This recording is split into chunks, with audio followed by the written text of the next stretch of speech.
د جاهلیت په زمانہ کې و خلک ډېرې غلطې افوا دا پیلاولې د دوی ډېر غلط نظریات وي د دوی ډېر غلط توهمات وي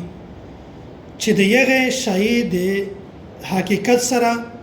د اسلام سره هیڅ تعلق نشته په غلط نظریات کې څو نظریات تاسو ته بیانوم په تفصیل سره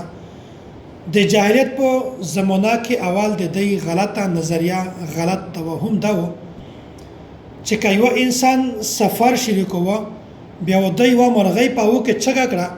کچیر دا مرغۍ د انسان شي سرته لوړله بیا دوی دا سوچ کړ چې د میجه سفر د کامیابی ولده د میجه سفر دا بالکل صحیح د خیر او د برکت سفر دی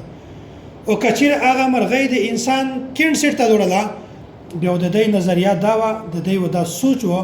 چې د میج د سفر د بالکل د ناکامۍ ولده بیا سفر ملتوی کو سفر ونه کو ځکه چې دا غلطه نظریه او غلط سوچ دی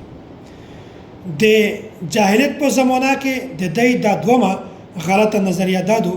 چې کله یو انسان په کور باندې کونک شنوست په اردو کې دا ته اولو یای دا کونک چیر تک شنوست بیا د دې سوچ دا و چې د میج دا کور مکمل تباش د میج کور مکمل ویران شو ختم شو حالانکه دا غلطه نظریه دو غلط سوچ دی کسای د دغه توهم پرستی مطلب دا دی چې یو شی داسې وجود غنل چې په حقیقت کې د یو لوړ وجود نه وي دا توهم پرستی په میشتوس کې د دوی وجه نرغلي اوله وجه دا چې د کم عقلی جهالت د شریعت د اسلام احکامات نه ناواقفیت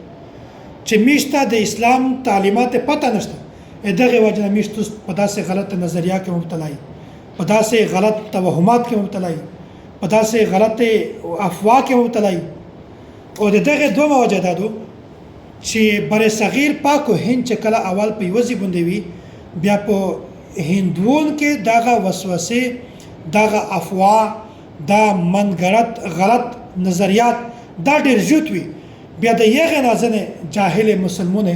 دغه نظریات روخستي چې هغه نن تاسو ته میشته په معاشره کې نظر راځي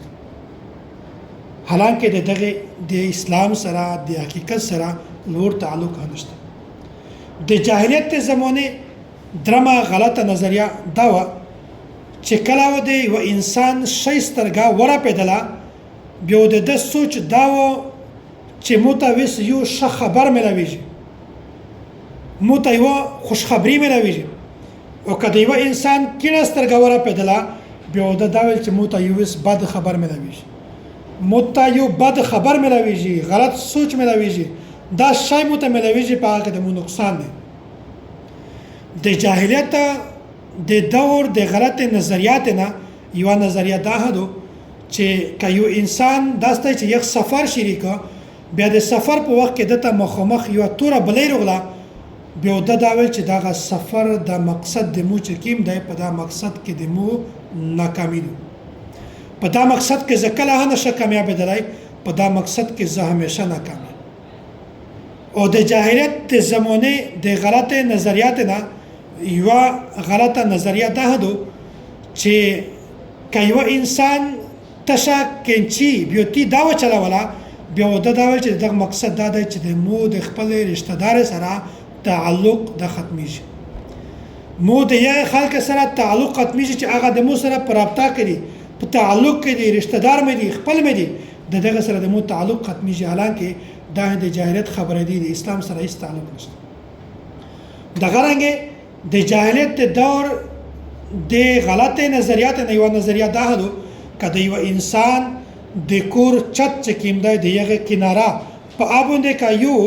یو تور او رغاک شنوستلا بیا د سوچ د نظریه دا و چې وس متول منرچ حالانکه دا د اسلام سره هیڅ تعلق نشته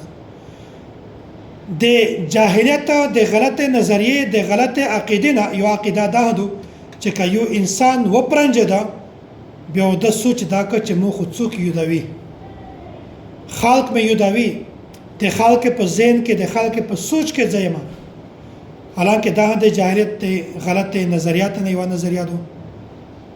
تغرنګ د جاهلیت په غلطه نظریات کې یوه غلطه نظریه دا ده چې که د انسان شي لوس توخیر شریکه بیا ورته دا ویل چې موږ ته اوس مول میلاویږي مال جایداد ته میلاویږي او که چیرې د یوه انسان کیڼ لوس دغه توخیر شریکه دا ورغوی توخیر شریکه بیا ورته دا ویل چې موږ ته اوس مول جایداد نه میلاویږي د مول په جایداد کې موږ ته اوس خساره رسي موږ ته اوس نقصان رسي حالانکه دا ټوله خبره داسې دي چې د حقیقت سره د اسلام سره دغه بالکل تعلق نشته کسي دا یو خبره په ذهن کې شنوي اسلام چې څومره حد پورا مستوستا تعلیمات مستوستا څه خبره زده کړې دي د یغه حد پورا مستوستا په چار دوه هغه چاري وي یو شای مستوستا اسلام نه بیان کړي مستوستا الله تعالی نه بیان کړي مستوستا پیغمبر علیه السلام نه بیان کړي هغه شای د میش د دین په اسلام کې وروړه حصہ نه دو بیا هغه شای د میش دین اسلام تر غړوي حالانکه دا غلطه خبره ده دا څه شای د اسلام سره او د حقیقت سره بالکل هیڅ تعلق نشته واخر دعوانا ان الحمد لله رب العالمين